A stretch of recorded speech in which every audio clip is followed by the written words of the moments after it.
দেখতে দেখতে কিন্তু ঈদের ছুটি চলে আসলো। যদিও কুরবানির ঈদে আমাদের অনেক ধরনের ব্যস্ততা থাকে, পশু কুরবানি করা, সেই মাংস বন্টন করা, তারপরেও কিন্তু দিন শেষে আমরা চাই ঈদের ছুটিটাকে আরেকটু উপভোগ্য করতে। আমরা চাই এই ছুটিতে আমাদের পরিবার পরিজনকে নিয়ে একটু ঘুরতে যেতে। আজকে জানাবো ঢাকার এমন কয়েকটি জায়গা সম্পর্কে যেখানে আপনি চাইলে আপনার পরিবার পরিজন নিয়ে এই ছুটিতে ঘুরে আসতে পারেন। প্রথমেই যেই জায়গাটার নাম বলবো সেটার নাম হচ্ছে আহসান মঞ্জিল। বুড়িগঙ্গা নদীর তীরে অবস্থিত ঢাকার নবাবদের আবাসিক ভবনগুলোর মধ্যে অন্যতম বিখ্যাত স্থান হচ্ছে আহসান মঞ্জিল। এই ঈদে পরিবারের সদস্যদেরকে নিয়ে নবাবদের মতো করে আভিজাত্যের ছোঁয়া উপভোগ করার মতো একটি জায়গা হচ্ছে আহসান মঞ্জিল। দ্বিতীয়ত যে জায়গাটির কথা বলবো মুঘল আমলে নির্মিত ঐতিহ্যবাহী লালবাগ কেল্লা। মুঘল আমলে নির্মিত একটি অনন্য ঐতিহাসিক নিদর্শন হচ্ছে লালবাগ কেল্লা। প্রতিদিন হাজারো মানুষ এই লালবাগ কেল্লার ইটের দর্শন করতে আসে।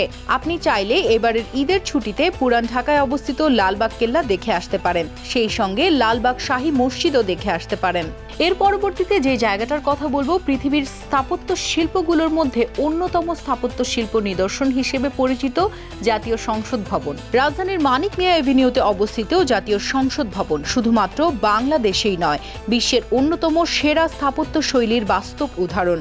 মার্কিন স্থপতি লুই কানের নকশায় নির্মিত অত্যাধুনিক এই ভবনটি তার ব্যতিক্রমী আকার এবং নকশার জন্য জনপ্রিয়। আপনি চাইলে ঈদের এই ছুটিতে ঘুরে আসতে পারেন জাতীয় সংসদ ভবন।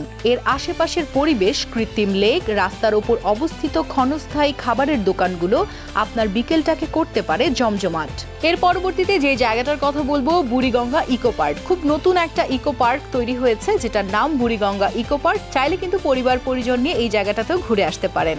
শান বাঁধানো নদীর ঘাটে নৌকা বাঁধা দেখতে যেতে হবে বুড়িগঙ্গা ইকো পার্কে। মৃদুমন্দ হাওয়া খেতে চাইলে এখানে গিয়ে নৌকায় ঘুরে আসতে পারেন। জায়গাটি গাছগাছালিতে ঢাকা, গাছের সারির ফাঁকে পাকা রাস্তা। শহরের কোলাহল ছেড়ে রাজধানীর উপকণ্ঠ শ্যামপুরে প্রায় 7 একর জায়গার উপর তৈরি হয়েছে এই পার্কটি। আর যদি আপনি ভাবেন যে খুব বেশি দূরে যাবেন না, তাহলে কিন্তু কার্জন হল ঘুরিয়ে আনতে পারেন আপনার পরিবার পরিজনকে।